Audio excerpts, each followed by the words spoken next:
Assalamualaikum teman-teman, saya Randy Adha, Sekilas IT. Karena banyak banget teman-teman di luar sana yang pengen rakit PC 2 jutaan tapi tetap bisa dipakai main game. Dan ini apakah bisa dipakai live streaming? Kita akan coba di video ini, bisa atau tidaknya, seperti itu ya.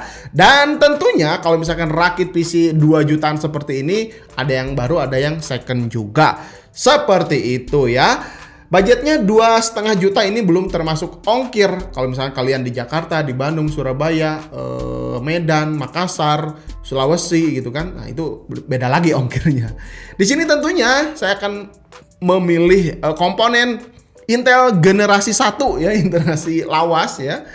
Core i5 tapi. Wih, mantapnya udah Core i5 760 gitu kan, dengan motherboardnya di sini saya menggunakan H55 soket 1156 dari Maxus Black Panther. Ini tuh motherboard baru ya. Dia tuh punya garansi. Harganya berapa ya? 500 ribuan kalau nggak salah, nanti kalian boleh cek lah di deskripsi gitu ya untuk paket lengkapnya. Terus untuk si casingnya juga di sini saya menggunakan dari Black Panther juga. Ini Black Panther M1 warnanya putih. Disinyalir punya airflow yang cukup baik. Yang harganya cuma 280 ribuan. Nah, asiknya video ini saya akan lakukan langkah-langkah rakit PC mulai dari pasang prosesor sampai ke tes gaming. Jadi kalian jangan skip videonya supaya kalian bisa rakit PC di rumah sendiri. Terus untuk storage-nya saya kenalkan dulu aja ya, menggunakan Adata SU 650, ada 240 GB atau pakai yang 120 GB juga boleh ya. 120 GB juga tentunya cukup untuk Windows 10, untuk aplikasi Premiere Pro, Photoshop, terus Valorant dan game-game ringan itu masih cukup, masih lega gitu. Kenapa Bang pakai SSD sedangkan kan si motherboard SATA-nya juga di sini masih menggunakan SATA 2. Yang penting pakai SSD aja dulu daripada pakai hard disk nanti agak lama gitu kan, nggak ngebut, nggak satset. Jadi saya pastiin aja pakai SSD supaya menambah kecepatan ketika dipakai multitasking nanti gitu. Oke, sekarang kita langsung saja rakit dari awal. Let's go.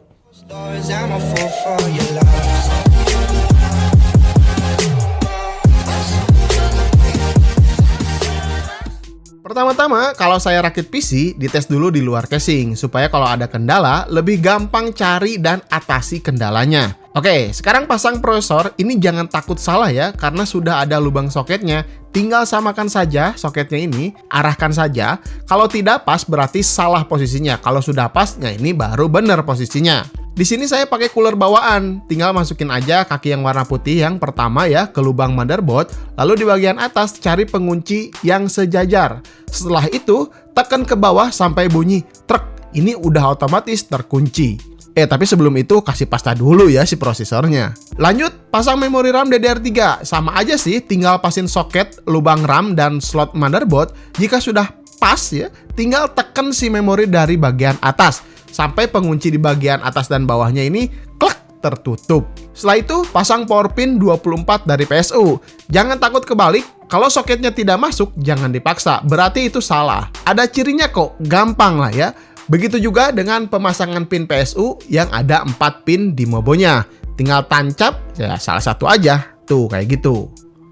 Terakhir SSD SATA SU 650 240 GB boleh 120 GB juga. Ini udah lebih dari cukup ya. Cukup sekali untuk menampung Windows 10. Nanti saya akan coba tes Valorant, Premiere Pro, Photoshop, masih banyak tersisa. Kalau sudah nyala normal, nah sekarang kita tinggal pasangkan ke casing. Baut-bautnya sudah ada di dalam paket pembelian dari casingnya. Di sini saya menggunakan casing M1 dari Maxus Black Panther. Panjangnya 360 mm, lebarnya 200 mm, tingginya 330 mm. Tapi yang menarik di bagian ini adalah exhaustnya yang di belakang. Ini tuh udah support fan 120 mm.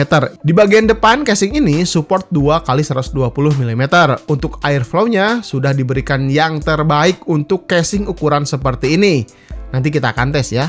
Namun untuk PSU ini masih di bagian atas dan kabel manajemennya nggak terlalu luas. Namun untuk penggunaan seperti saya ini, ya rakitan ini ya cukup lah ya. Kalau mau rapi banget mah harus kerja ekstra, cari waktu buat rapihin si kabelnya ini. Kalau saya mah pengen cepet, ya udah gini aja lah. Ini tuh bahannya kayak SPCC 0,6, sepertinya ya cukup tipis sih, tapi masih standar lah ya. Namun mengingat kalau harganya ini cuma 280 ribuan, termaklumi lah ya. Ditambah lagi di depannya ini ada RGB-nya. Tetap terlihat gaming kalau mejeng di atas meja setup PC kita. Nah, terus bagaimana dengan airflow-nya? Ya udah, kita tes saja di pengujian gaming sekarang. Let's go. Kelupaan tadi, belum sebutkan PGA card yang dipakai adalah Radeon HD 5770. Udah saya review di video terpisah. Boleh kalian cek nanti, linknya saya simpan di deskripsi. Langsung saja kita ke game Valorant ya. Di resolusi 1080p presetnya saya kasih low aja supaya FPS-nya ya tinggi ya. Karena game-game FPS seperti ini, semakin tinggi FPS semakin enak mainnya. Ini rata-rata 120 FPS, apalagi kalau didukung dengan monitor yang punya refresh rate tinggi. Untuk suhu prosesor di sini 60 derajat Celcius cukup lah ya, karena pakai stock cooler. Untuk suhu PGA card juga ya masih adem-adem aja, 62 derajat Celcius. Walaupun ini dalam kondisi si side panelnya ini, mikanya ini terpasang ya. Ini bukan kaca tapi mika bening ya yang ada di samping ini nih. Saya tutup nih, suhu terbukti masih bagus.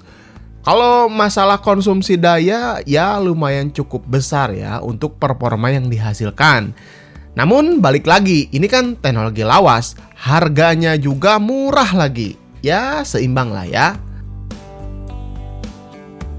Game kedua, GTA 5, resolusi 720p, presetnya normal. Ya, ini udah lancar ya kalau segini ya, rata-rata 70 fps.